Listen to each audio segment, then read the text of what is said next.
ইয়া পরিশ্রম করো। পরিশ্রমের উপরে পৃথিবীতে আর কোনো ম্যাজিক নেই। পৃথিবীতে একটাই ম্যাজিক আছে, কি? পরিশ্রম। পরিশ্রম করতে হইব, সেই অনুযায়ী সফলতা পাইতে হইব।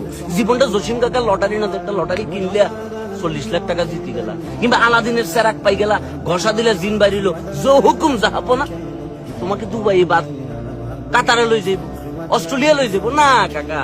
পরিশ্রম করো লাগবে, সেটা তুমি যা কিছু করতে পারো। জাস্ট তখন আশপাশের মানুষের কথাগুলো মাথা থেকে সরাই দিবে যে হেতে আমার জীবনে পরিশ্রম আনে দিবে। ধরো তুমি কন্টেন্ট বানাইতেছো, বানাও।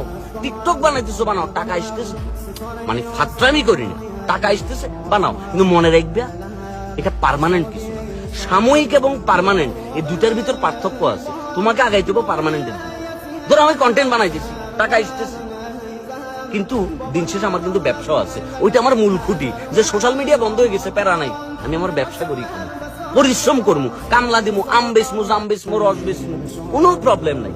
দিন শেষে তোমার শক্তি তুমি, দিন শেষে তোমার এনার্জি তুমি, দিন শেষে তোমার পরিশ্রম তোমাকে করতে হইব।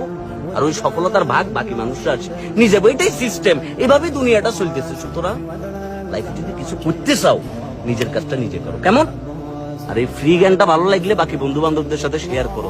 বাকি বন্ধু বান্ধব যারা ডিপ্রেশনে আছে, কাঁথার তলি বসি ইলন মাস্ক হওয়ার স্বপ্ন দেখতেছে, না ভাই এত সোজা না। Bill Gates, Steve Jobs, Elon Musk, হ্যাঁ, কার্লোস, তারা এমনি এমনি আসে না ভাইয়া, পরিশ্রম করিয়ে এসছে। পরিশ্রম ইকুয়াল টু সফলতা, এর বাইরে আর কোনো ম্যাজিক নাই কাকা।